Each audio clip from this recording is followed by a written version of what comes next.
Good day, good evening to you all. This is a presentation which covers privacy policies and laws. This is the Cyber Security 630 Enterprise Cyber Law and Compliance Strategies. I'm the presenter, Thor Bolin. The objectives for this assignment is to compare and contrast privacy laws and to summarize the implications of internet use within small to medium-sized businesses and how we can protect data and intellectual property.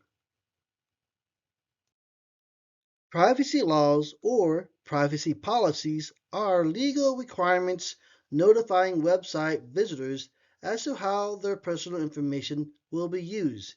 These laws govern how information of private individuals can be used.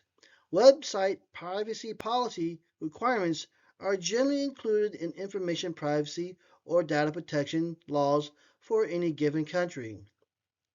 The 5 different countries I chose to compare and contrast on privacy laws are Canada, New Zealand, Brazil, Thailand, and Singapore.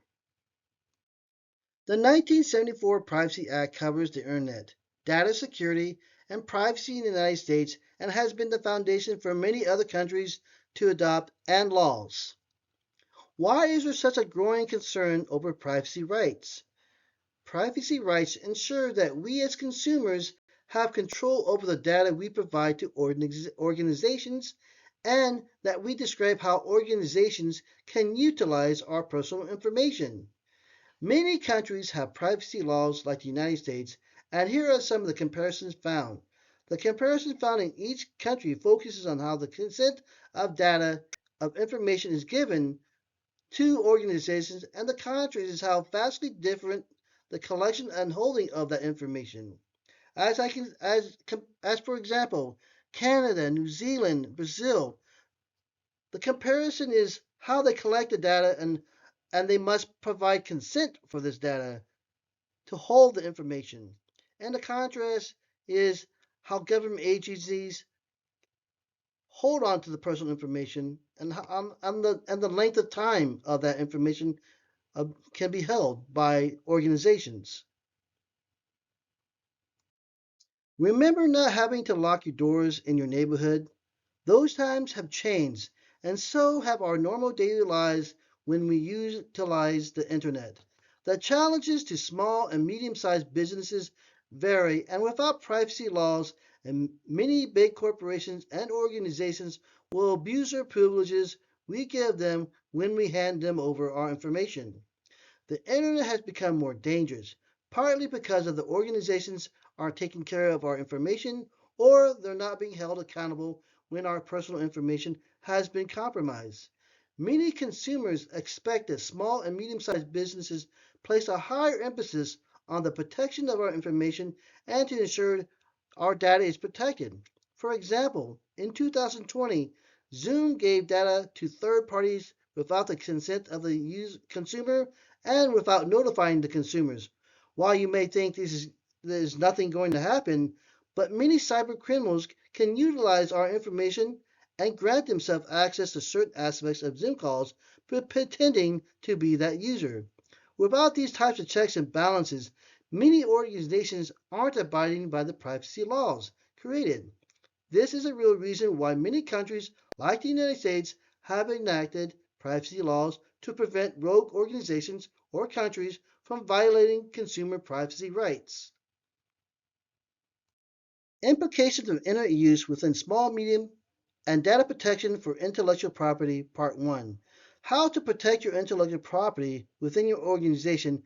We can start with the process of documentation and communication of your discoveries, limit, restrict, prevent, prohibit, and add watermark tools within a digital rights management system.